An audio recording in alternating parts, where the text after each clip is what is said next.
കോഴിക്കോട് പേരാമ്പ്രയിൽ കാറിന് തീപിടിച്ച് ഗർഭിണി മരിച്ച സംഭവം ആസൂത്രിത കൊലപാതകമാണോ അതോ ആത്മഹത്യയാണോ?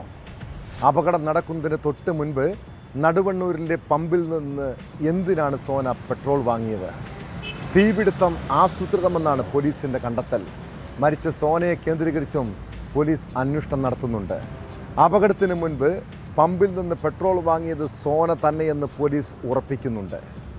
വാഹനത്തിന് തകരാറല്ല തീപിടുത്തത്തിന് കാരണമെന്ന് പരിശോധനയിൽ വ്യക്തമായി.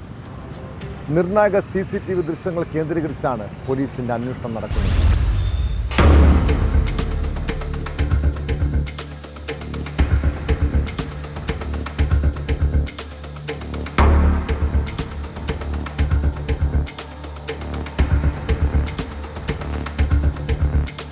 പേരാമ്പ്ര ചെറുവണ്ണൂർ കക്കറമുക്കിൽ കാർ കത്തി ഗർഭിണിയായ സോന മരിച്ച സംഭവത്തിൽ ദുരൂഹതകൾ വർദ്ധിപ്പിച്ചാണ് പോലീസിന്റെ പുതിയ കണ്ടെത്തൽ. നടുവണ്ണൂരിലെ പെട്രോൾ പമ്പിൽ നിന്നുള്ള നിർണായക CCTV ദൃശ്യങ്ങളാണ് ഇപ്പോൾ പോലീസിന് ലഭിച്ചിരിക്കുന്നത്. സംഭവ ദിവസം ഒരു സ്ത്രീ പമ്പിലെത്തി കന്നാസിൽ പെട്രോൾ വാങ്ങുന്നതാണ് ദൃശ്യങ്ങളിൽ ഉള്ളത്.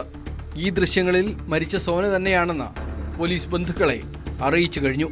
എന്നാൽ ഇക്കാര്യത്തിൽ പോലീസ് ഇതുവരെ ഔദ്യോഗിക പ്രതികരണത്തിന് തയ്യാറായിട്ടില്ല. പെട്രോൾ വാങ്ങിയത് ആരുടെയെങ്കിലും നിർബന്ധപ്രകാരമാണോ എന്നതിലും അന്വേഷണം വേണമെന്നാണ് പോലീസ് പറയുന്നത്.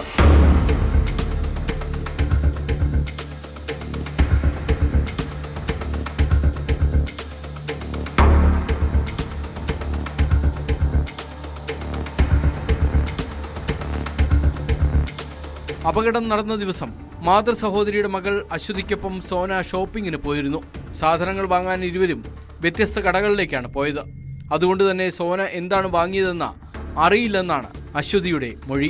പിന്നീട് ഭർത്താവ് രജിൻലാൽ അശ്വതിയുടെ വീട്ടിലെത്തി സോനയെ കൂട്ടിക്കൊണ്ട് ആശുപത്രിയിലേക്ക് പോവുകയായിരുന്നു. അവിടെ നിന്ന് മടങ്ങുമ്പോഴാണ് ദുരന്തം.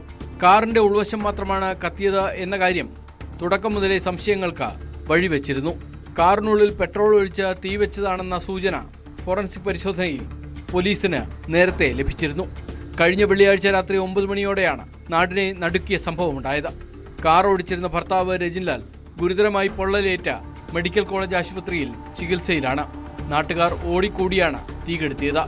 രജിൻലാലിന് വാതിൽ തുറന്ന് പുറത്തിറങ്ങാൻ കഴിഞ്ഞെങ്കിലും പിൻസീറ്റിൽ ഇരിക്കുകയായിരുന്ന സോനയെ രക്ഷിക്കാനായില്ല. കേസിൽ പോലീസ് അന്വേഷണം ഊർജിതമാക്കിയിരിക്കുകയാണ്.